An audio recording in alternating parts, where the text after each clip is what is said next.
दोस्तों, मेरे नए ब्लॉग में आप सभी का स्वागत है। मेरा नाम है आशना मलिक और मेरे चैनल का नाम है चटोरे मुसाफिर।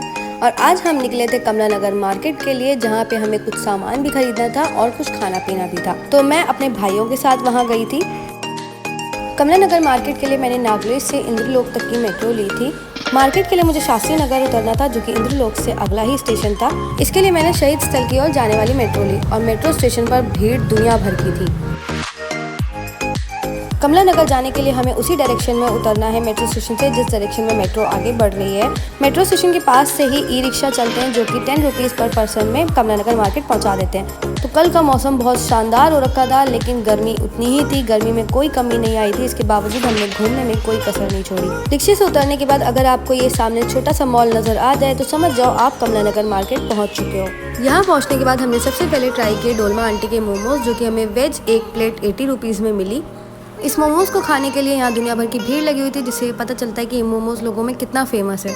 तो कुछ देर बाद मेरे हाथ भी मोमोज़ की एक प्लेट लगी, जिसमें 8 मोमोज़ थे। और इनके टेस्ट की बात करूँ तो इसमें वेजीज़ तो अच्छी खासी थी, लेयर भी इसकी ठीक थी, लेकिन जो डोलमा आंटी के मोमोज़ मैंने सीपी में खाए थे उसके मुकाबले मेरे को थोड़ा कम लगे।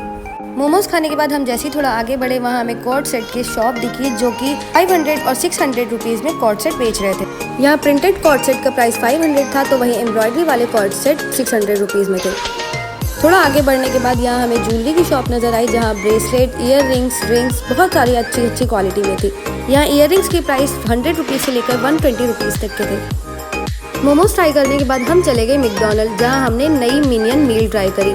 यूँ तो हमें कमला नगर में चाचे दी हट्टी के छोले भटूरे भी ट्राई करने थे, लेकिन जब तक हम पहुँचे थे तब तक छोले भटूरे खत्म हो चुके थे। तो मैकडॉनल्ड में हमने नई मिनियन मील ली, जो कि मुझे 150 रुपीज़ में मिली। इसमें मुझे मिला था एक chicken burger, fries, small cold drink और एक पिज़्ज़ा पफ। बर्गर के टेस्ट की बात करूँ तो ये मुझे बहुत नॉर्मल लगा, बहुत ज़्यादा खास नहीं लगा। खासकर इसकी चिकन पैटी में मुझे कोई स्वाद नहीं मिला, क्योंकि इससे पहले भी मैंने चिकन बर्गर खाए हुए हैं, जिनके मुकाबले मुझे बहुत ज़्यादा फीका लगा। मैकडॉनल्ड के बाद हम चले गए झकास बॉम्बे पाव भाजी ट्राई करने, जो कि पास में ही थी। यहाँ पाव भाजी के अलावा और भी मराठी और साउथ इंडियन फूड मिल रहे थे, लेकिन हमने पाव भाजी ट्राई करी, जो कि हमें 110 रुपीज़ में मिली और इसकी शक्ल कुछ ऐसी थी। पाव भाजी देखने में तो बहुत टेस्टी लग रही थी, लेकिन जब हमने इसे टेस्ट किया तो इसका टेस्ट मुझे 110 रुपीज़ के लायक तो बिल्कुल नहीं लगा। कहा जाता है ना कि जिस चीज़ का नाम बहुत होता है उसकी क्वालिटी में गिरावट आ जाती है, तो वो बात यहाँ पर अच्छी खासी लागू होती है। कमला नगर में यूँ तो हमें बहुत सारे स्ट्रीट फूड ट्राई करने थे, लेकिन हमारे पास टाइम नहीं था, इसलिए मैंने सोचा यहाँ का वीडियो मैं किसी और दिन पूरा बनाऊंगी। नॉर्थ कैंपस से निकलते हुए और जीटीबी नगर से मेट्रो पकड़कर हम चले गए चांदनी चौक के ओमैक्स चौक मॉल, जहाँ मैं पहले भी आ चुकी हूँ, लेकिन इस बार हमने नए आउटलेट से चीज़ें ट्राई की। मॉल में हम चले गए कोस्टा कॉफ़ी में, जहाँ 150 और 200 रुपीज़ में कॉम्बो मिल रहा था। तो मैंने यहाँ पर 150 वाला कॉम्बो ट्राई किया, जिसमें कोल्ड कॉफ़ी और क्रॉसों मिला। क्रॉसों के अलावा मैं कपकेक भी ले सकती थी, लेकिन मैंने सोचा कि आज इसे ट्राई करती हूँ, लेकिन बाद में मुझे एहसास हुआ कि ये फैसला मैंने गलत लिया था। कॉफ़ी खत्म करने के बाद हम चले गए दावतपुरी यानी कि फूड कोर्ट में, जहाँ हमने हॉन्ग्स किचन का कॉम्बो लिया। इस कॉम्बो में मुझे मिली स्ट्रीट स्टाइल चाउमीन और एक ग्लास कोल्ड ड्रिंक। इसका प्राइस मुझे 120 रुपीज़ पड़ा। हॉन्ग्स किचन का ये कॉम्बो मैंने पहली बार ट्राई किया था और ये टेस्ट में वाकई लाजवाब था। तो यहाँ तो मेरे पैसे वेस्ट बिल्कुल भी नहीं गए थे, और बल्कि मेरे को टेस्ट इसका बहुत अच्छा भी लगा। यहाँ तक कि इसको खाने के बाद मेरी भूख और भी ज़्यादा बढ़ गई। पाव भाजी और कोल्ड ड्रिंक ने जो मूड ख़राब किया था, वो इस चाउमीन ने ठीक कर दिया। लेकिन इस चाउमीन के बाद भी हम लोगों ने सोचा कि क्यों ना हॉन्ग्स किचन का एक और आइटम ट्राई किया जाए। तो हमने लिया था चिकन फ्राइड राइस, और ये भी टेस्ट में ज़बरदस्त निकला। तो आप भी हॉन्ग्स किचन का ये आइटम ज़रूर ट्राई कर सकते हैं, और ये चीज़ आपको बिल्कुल भी नाराज़ नहीं करेगी। चाइनीज़ के बाद बारी आई दही पापड़ी की, तो हमने सोचा क्यों ना आज मॉल की ट्राई की जाए। हालांकि इसका टेस्ट वैसा ही था, बस प्राइस थोड़ा सा ज़्यादा था।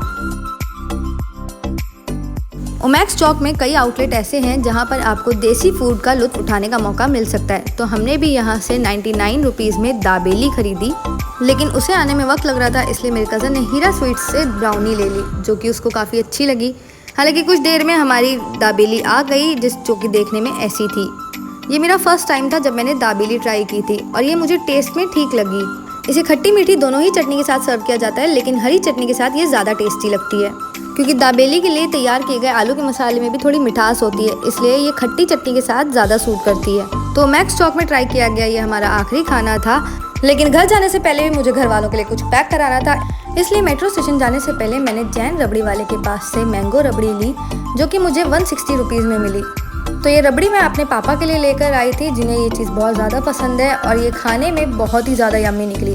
इस रबड़ी का कॉस्ट 160 रुपीज़ था। मैंगो के अलावा भी उनके पास कई फ्लेवर्स में रबड़ी मिलती है जो आपका दिल खुश कर सकती है और इनकी स्टार्टिंग 70 रुपीज़ से होती है। इसमें रोज़ फ्लेवर से लेकर पिस्ता और चॉकलेट तक शामिल है। तो मेरा ये व्लॉग यहीं तक का था और इसके अगले दिन हम गए थे सागर रत्ना, जिसका रिव्यू मैंने अपने YouTube शॉर्ट्स पर शेयर किया हुआ है। तो अगर मेरा ये वीडियो आपको अच्छा लगा हो तो इसे लाइक करिएगा और इस पर कमेंट ज़रूर करिएगा, और अगर आप मेरे चैनल पर पहली बार आए हैं तो इसको सब्सक्राइब करना मत भूलिएगा।